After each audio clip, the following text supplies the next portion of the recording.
Ahl-e-Bait is that many places in the world there are spots that are ascribed to be the burial spot of various members of Ahlul-Bayt alayhim as-salam. For example, we know that Amir al-Mu'mineen is buried in Najaf. But when we go to Afghanistan, there is an area called Mazar Sharif where it's said that Ali ibn Abi Talib is buried. Furthermore, those of you who come from Lahore, you know that in Lahore, in that area, there is Bibi Pakdaman, where it's stated that the daughter of Amir al-Mu'mineen is buried. Further than that, when you go to Albania, there is a shrine of Abu Fadl Abbas in Albania, where they call Turbay Abbas ibn Ali, where it's stated that an arm of Abu Fadl Abbas is buried. Now over here the question is that why do we have such a multiplicity in the Muslim world of people stating that members of Ahlul-Bayt are buried over there? Furthermore, another example of this is when it comes to the issue of the head of Imam al-Hussein alayhi salam. Because when it comes to the head of Imam al-Hussein, an issue which is linked to the day of Arba'een, you find that some state in Karbala, the head of the Imam is buried, as is our viewpoint. You go to Najaf. In Najaf, there is an area which is called Masjid Ra's al-Hussein within the haram of Amir al-Mu'mineen. You go to Sham. There are those who say the head of Imam al-Hussein is buried in Sham. You go to Astalan in Palestine. You find there is Mashhad al-Hussein where it's stated that the head of the Imam is buried. You go to Cairo, you find that there is Masjid Ra's al-Hussein in Cairo. So the question is that where is the head of Imam al-Hussein buried? And why is it that we have so many different burial sites for the head of Imam al-Hussein within the Muslim world? Now when it comes to this discussion, one important point is that when you look, we need to differentiate that oftentimes there was a confusion as to whether the head of Imam al-Hussein was taken to a spot or buried within a spot. For example, one of the opinions that I stated about where the head of Imam al-Hussein is buried, that opinion says that the head of Imam al-Hussein is buried in Sham. We know without a doubt the head of Imam al-Hussein was taken to Sham for a period of time. But just because it was there for a period of time, it does not mean that it was there permanently. When you go to, for example, another issue, when we go to Najaf, for example, many of you go to Kufa and you do the ziyarah of Masjid al-Hannana. Masjid al-Hannana, the significance of it is that it was one of those maqamat and places where the head of Imam al-Hussein was, and a piece of the flesh of the Imam was buried in Masjid al-Hannana. So we know when we look at this journey, we find that there are multiple places the head of the Imam was taken. So the question is that where was the head of Imam al-Hussein sent and when did this begin? You know, the head of Imam al-Hussein was sent to Kufa on the very day of the martyrdom of Imam al-Hussein. And there were two individuals who were involved in this. The first person was given the task to take the head of Imam al-Hussein was Hamid ibn Muslim. You hear the name of Hamid ibn Muslim in Masayib oftentimes. This individual, alongside Khuli, was tasked with taking the head of Imam al-Hussein to Kufa. But when these two individuals, they reached Kufa, they reached in the evening time. So what Khuli does is that he takes the head of Imam al-Hussein and he places it either in a watering basin or within an oven, inside of a tandoor. It's stated that when the wife of Khuli comes, she says, "Oh Khuli, whose head have you brought?" Khuli, he says, "I have brought the head of Hussein." The wife of Khuli says that men, they bring jewelry for their wives, and they bring gifts for their wives. You have brought the head of the grandson of Rasulullah. I will never sleep upon the bed of such a man. You find after that, in the morning time, the head of Imam al-Hussein is taken to Ibn Ziyad. And when Ibn Ziyad, he sees the head of Imam al-Hussein, he begins to poke the teeth of Imam al-Hussein with a stick. And you find the head was sent throughout Kufa. That throughout Kufa for at least a period of 1 week, the head of Imam al-Hussein was in Kufa. After that, you find the head is taken from Kufa and it goes to Sham. When it's going from Kufa to Sham, there are at least 36 different halting stations where Ahl-e-Bait they stop. Because one of the tactics of Banu Umayyah is that they wanted to make an example, that anyone who opposes our ideology, that we will make an example upon them. You know, the head of Imam al-Hussein was not the first head which was cut and paraded in the Muslim Ummah. The first head which was cut and paraded in the Muslim Ummah was the head of Amr ibn Hamad al-Khuzai, the Sahabi of Rasulullah. That Muawiyah and his companion Ziyad, the father of Ibn Ziyad, they cut the head of this individual and they take this head around the lands of Sham, around the lands of Damascus.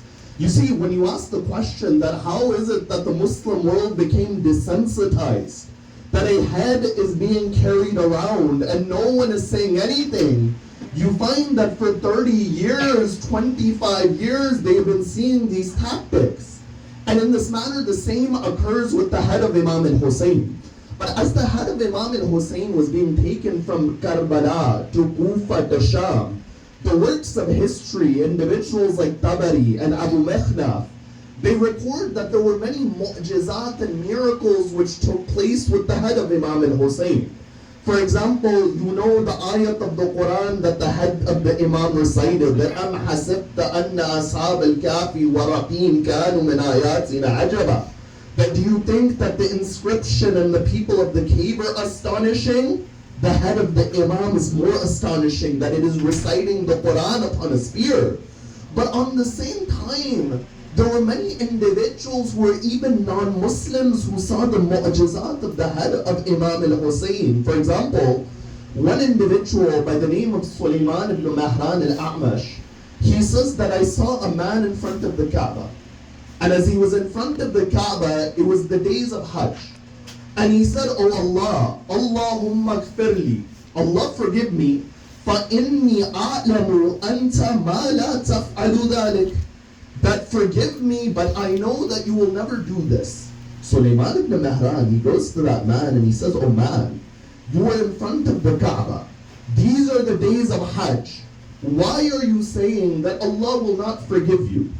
This man replies that I have done a sin which is unforgivable.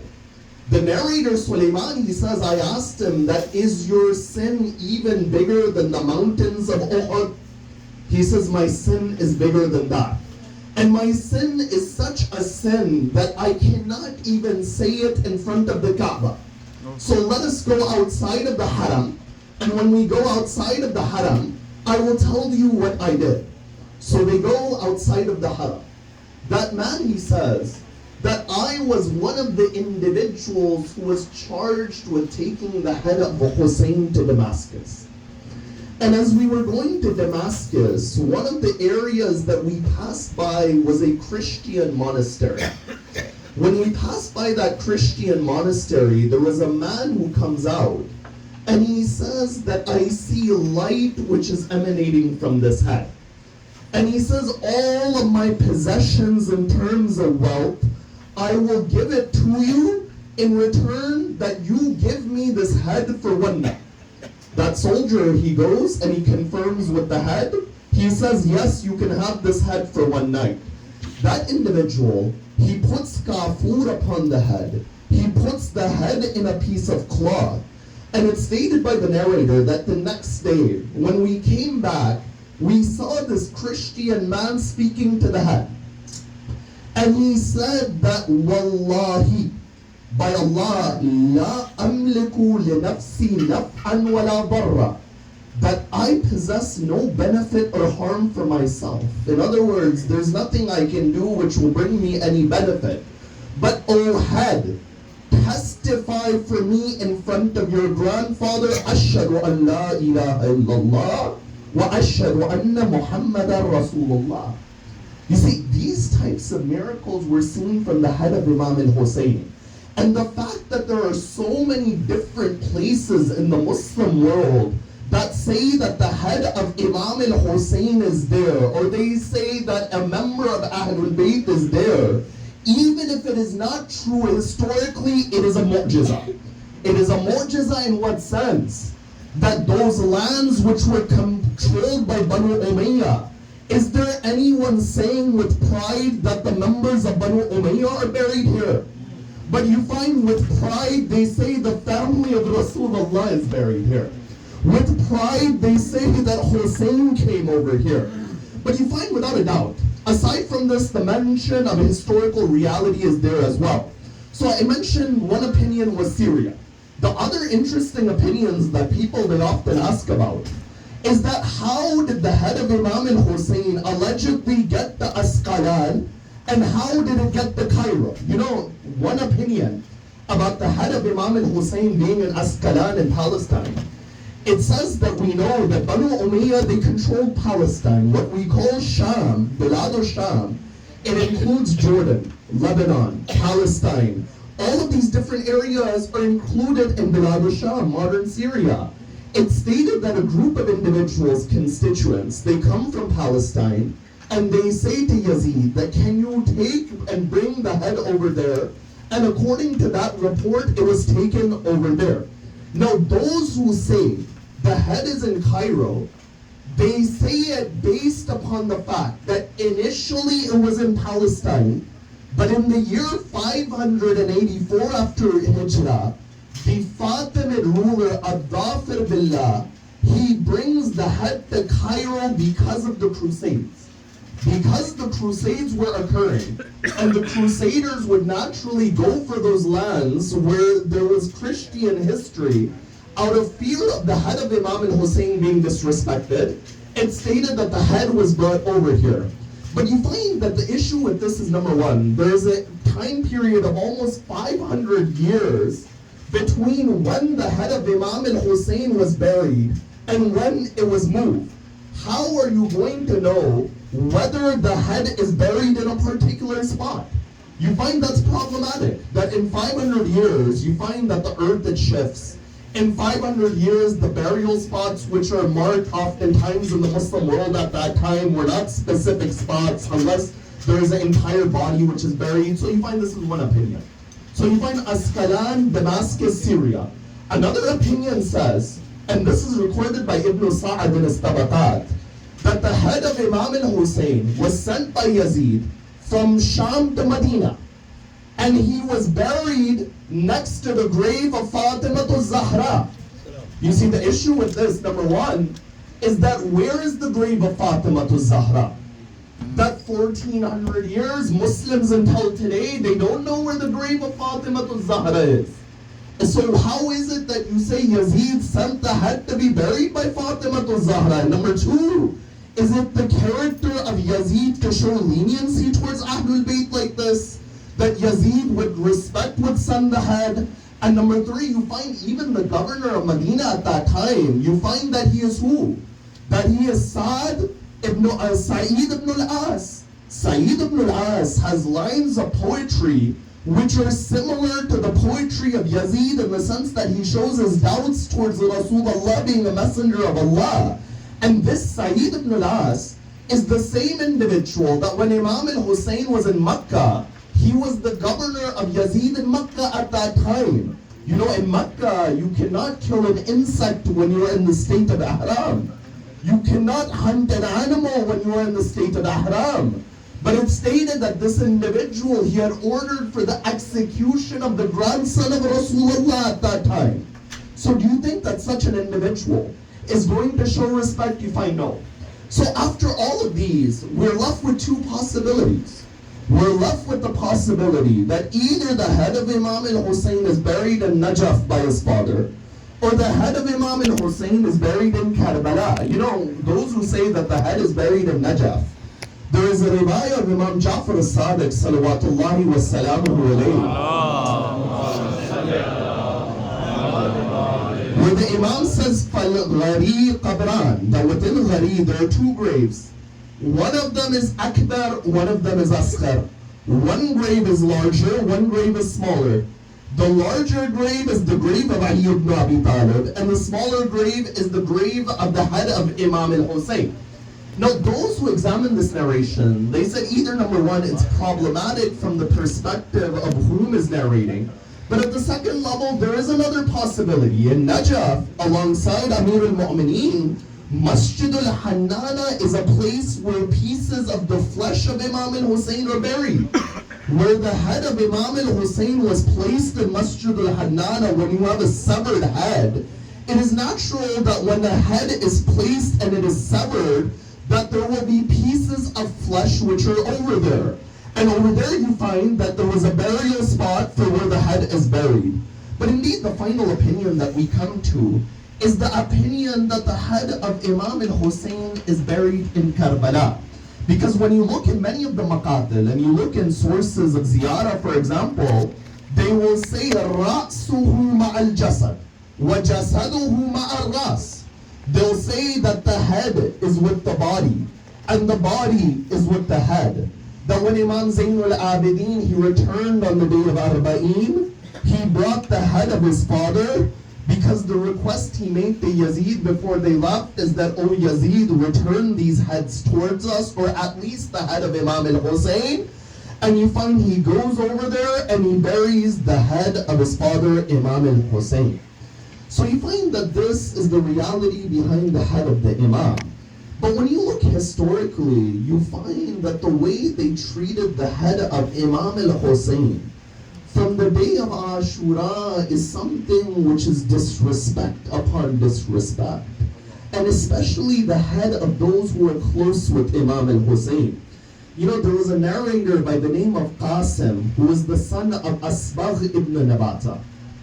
He is the son of a famous companion of Amir al-Mu'mineen. Qasim, he says that when Ahl-e-Bait, they entered Kufa, all of the heads were upon spears. But he said, as I was looking at them entering Kufa, there was one head which wasn't on a spear, but that head was tied to the tail of a horse. And that head would drag across the street of Kufa to the point when the horse would stop, that head would go and hit the back of the leg of the horse. So I went to one of those soldiers and I said to him, that whose head is this? That every head is on a spear, but this head over here is a head which drags across the street of Kufa. The man, he replies by saying that this is the head of Abbas ibn Ali. That the head of Aba Fadl Abbas was taken in this manner. You see, Abbas was that shaheed that Imam al-Hussein kept Abbas for himself. You know, when it came to Ali Akbar, his own son, the Imam made an example. And the example is that before anyone else is martyred, I will tell my own son, taqaddam ya waladi, oh my son, go and fight. But Abbas is that shaheed that when Abbas would come, the Imam would say, Ya Abbas, anta sahibu liwa'i ya Abbas. Oh Abbas, you are the alamdar of my army. And on one of these occasions, you find that Abbas nadara ila yamin wa shimali. He looks to the right, he looks to the left, and he says, Oh Mawla, which army am I the alamdara? That there is no one who is left. You find that the Imam says, no, Abbas, even then I want you to stay. But after some time, Abbas, he comes to the Imam again. Then you know the riwayah, he says, I won't go and fight. But if you give me ijazah, I'll go and bring water for the children. That Aba Fadl Abbas, with an arrow, with a mashk, he goes to the Furat. And it's stated that as he looks into the Furat, he says some lines of poetry, and he says, Ya nafsu min ba'd al-Husayn huni, wa ba'dahu la kunti aw takuni, hada al-Husayn warid al-manuni, wa tashrabina barid al-ma'ini. He says that, oh soul, after Hussein you are nothing. You want to drink from this water when Hussein is drinking from the water of death at this moment? Abbas, he takes that water, he places it in the mashk, he puts the mashk on the alam. He begins to come back towards the tents, but as he's coming back from the tents, it's stated an individual, he comes and he cuts the right arm of Aba Fadl Abbas. The moment he cuts the right arm of Abbas, Aba Fadl, he says, Wallah in qata'tum yamini, inni wahani abadan an dini, wa an imamin sadiq al-yaqini. He says that even if you cut my arm, I will not stop the difa in the defense of the grandson of Rasulullah.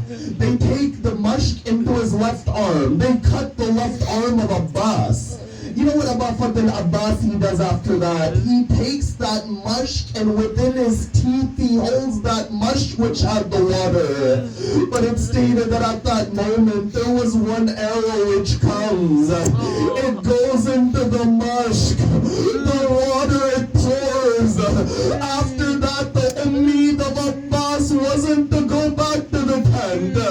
Now Abbasi turns around. He looks towards the Maqdal, but as he's looking towards the battlefield, it's stated that one arrow, the right arm eye of Abbas, Aba Fadl Abbasi falls to the ground. You know, there was one reciter by the name of Yahya Yatrib, and he says that there was a person who was reciting the Masaib of Abbas.